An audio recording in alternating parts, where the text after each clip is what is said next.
sebagai penjaga NKRI. Yang saya sering ceritakan tuh ya, dari 1873 sudah muncul istilah Al-Jumhuriyah Al-Indonesia. Kemudian di pertemuan di Palembang juga muncul Syekh Nawawi Al-Batani hadir waktu itu, juga sudah membahas Al-Jumhuriyah Al-Indonesia. Pertemuan di Ternate juga sudah membahas Al-Jumhuriyah Al-Indonesia.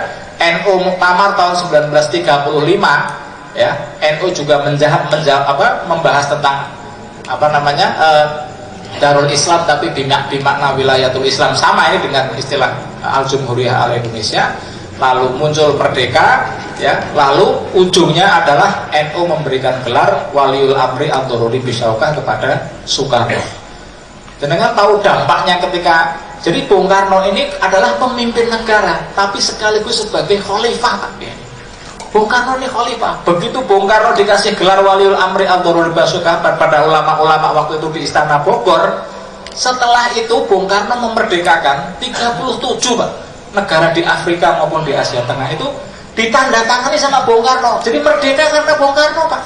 Dan Bung Karno waktu itu minta salah satu bahan negosiasinya dengan Khrushchev, Presiden Rusia waktu itu, boleh ada negosiasi antara Indonesia dengan Rusia, dengan Uni Soviet waktu itu, asalkan makamnya Imam Bukhari itu ditemukan oleh Khrushchev, lalu makamnya dibangun. Saya mau ke sana asalkan saya berziarah dulu di makamnya Imam Bukhari itu. Jadi kalau ada orang yang mengkafir-kafirkan NKRI, mengkafirkan Bung Karno, kualat tuh Pak mereka ini Pak. Lihat aja. Kalau tidak mereka hari ini, pasti anak keturunannya akan kualat mereka itu. Ya.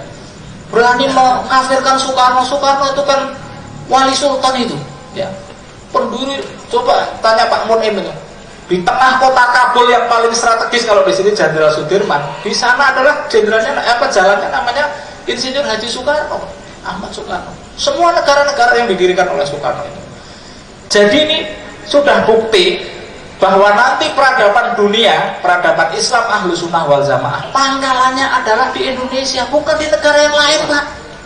Makanya karena orang Yahudi tahu, Barat tahu bahwa kekuatan Islam Ahlus Sunnah An-Nahdliyah ada Nahdlatul Ulama di situ, diciptakan propaganda bahwa tidak akan muncul peradaban besar ya, yang bisa menandingi Barat, maka mereka mau menghancurkan Indonesia itu. Sudah ada buku namanya Gospel, juga dipidatokan seperti itu. Mereka tidak tahu.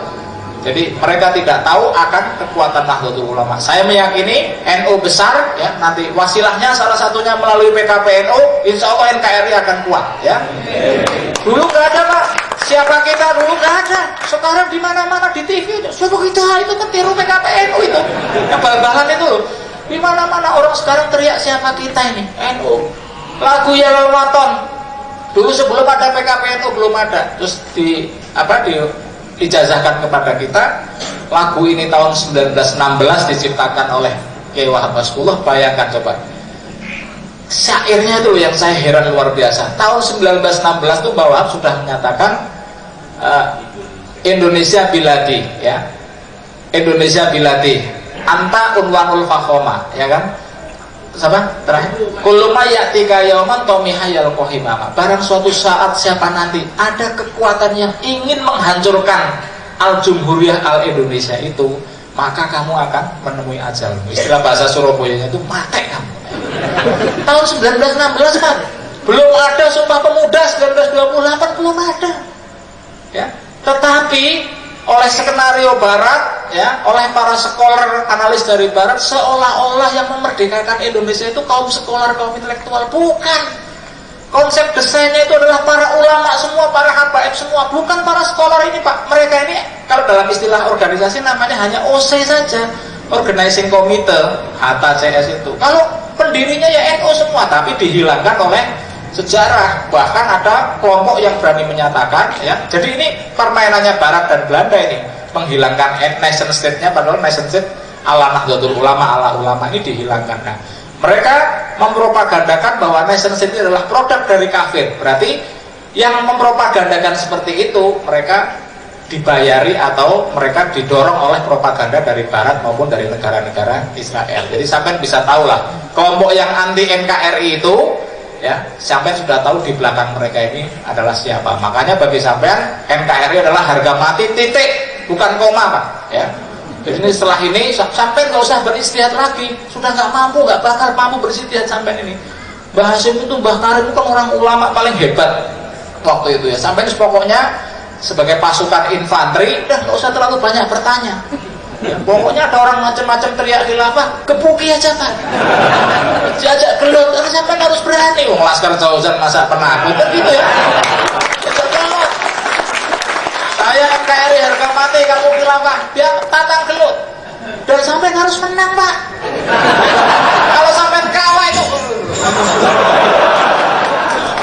ya kan, ini Rizalul Ghaib yang ikut ya, jadi itu ya, saya minta sampai harus sakti, pemimpin NU itu harus sakti, kiai itu hebat, Mbah Ma'rus hebat, tokoh-tokoh NU hebat, sampai tidak boleh lemah kelihatan di depan orang umum. Tunjukkan ke NU sampai, kalau ada yang macam-macam sudah kelewat batas menyerang NU, menghina NU, lawan lah, udah lawan. Pokoknya sampai harus sakti beneran, ini taruhan bener ini ya. Jangan sampai sekali pukul masuk rumah sakit tuh. Saya ngisin kayak Junet jari Laskar Jauzan segini dong ternyata ya. Pokoknya gitu. Pokoknya satu orang bisa ngalahkan 100 orang. Ada orang yang macam-macam khilafah datangi sampai tantang gelut Pak. Ya. Kalau jumlah mereka terlalu banyak, lari jangan mereka. Mati konyol. Ya, setelah ini siap ya. Ya, pokoknya perintahnya Kiai Junet, perintahnya Lirboyo. Nah, Lirboyo ingin saya tekankan dalam konteks peta geopolitik dunia, ya, salah satu yang diperhatikan oleh para analis luar negeri, bahkan intelijen asing, Israel maupun Inggris adalah Lirboyo. Ya, saya pernah ada utusan dari Inggris datang ke PBNU nih, mereka mengirim berbagai macam pertanyaan yang ditujukan kepada Kiai Khalid Mawardi ya. Kebetulan Kiai Khalid Mawardi menyerahkan dokumen pertanyaan itu kepada kita ya. Ini dokumen dari intelijen Inggris, tapi yang wawancara profesor doktor ahli antropolog semua. Yang ditanya dalam dokumen itu yang saya heran-heran sampai sekarang. Yang ditanya itu siapa Kiai Mahrus Ali? Itu ditanya Pak. Jelas tuh pertanyaannya itu siapa Kiai Mahrus Ali? Apa itu Hizib Nasyar? Ditanya di situ. Apa itu Hizib Nawawi? Apa itu? Terus ditanya juga apa itu Utama Kusumo? Ditanya. Kok ngerti Inggris? Ini kan senjata kita waktu melawan di Surabaya. Ditanya. Inggris tidak tanya senjata alutistanya TNI berapa? Ya kan Sukhoi-nya berapa? Enggak. Yang ditanya itu Hizib Nawawi sama Hizib Bahri ini apa kata Inggris? Coba bayangkan. Jadi dengan demikian saya meyakini ya, inilah kekuatan NU Pak, yang tidak boleh hilang dalam tradisi NU sampai ila yaumil qiyamah ya. Orang NU harus pegangan ini ya. Semakin rasional, jangan tinggalkan ini, karena kekuatan yang berpegangan kepada amaliyah